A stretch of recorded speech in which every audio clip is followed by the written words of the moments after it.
Thank you, Mr. Chairman. Thank all of you for your testimony and your service. And thanks Senator Young for his work on the efforts on nuclear arms control. Let me ask you both about the role of China here, because China has clearly been a malign actor.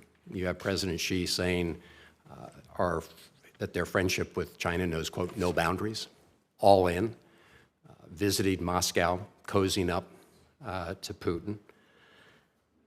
And we've been very clear that if we see any additional signs that China is providing lethal aid to Ukraine, that we will respond strongly, primarily in the form of sanctions, and obviously that will only be successful with our allies and partners around the world.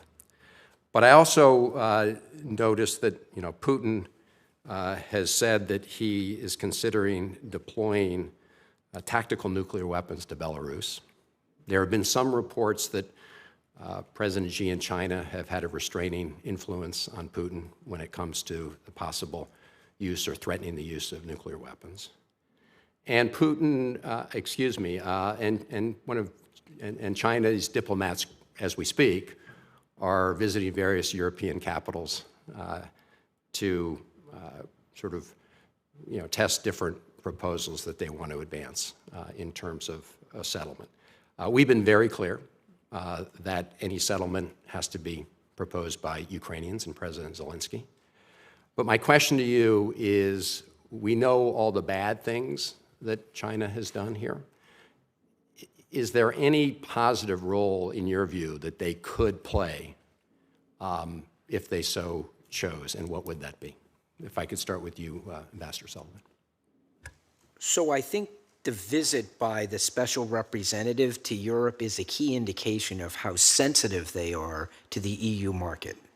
So, I've thought for a long time, and others have as well, that obviously Xi didn't dissuade or try to dissuade Putin from launching this special military operation when they met before the Olympics in February of 2020. And I think from China's perspective, they get some benefit from the United States focused on a conflict in Eastern Europe and not focused on as much as we could be on East Asia. But the risk for Xi is in the EU, and that market is extremely important for him. I believe we've seen a shift in China under Xi from, I went with then Treasury Secretary Paulson on his last trip to China in December of 2008. And all that our Chinese interlocutors wanted to talk about was the economy and economic growth. Now, and back then, this was the strategic economic dialogue. They were focused on growing their economy, strengthening their economy. What we've seen with President Xi is a shift where geopolitics and security are now taking the lead.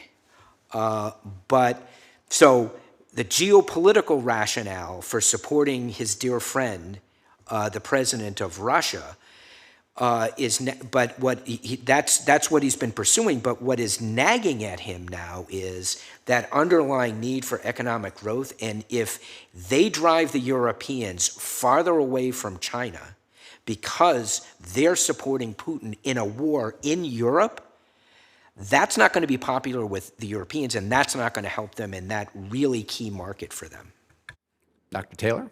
I agree entirely. I think in many cases, almost certainly the Europeans have more leverage than the United States does in pressuring China to play a constructive role in the conflict. But I think the problem is, as we talked about before, that Xi and Putin have an incredibly deep relationship, that they see themselves united in pushing back on the United States and U.S. influence all across the globe.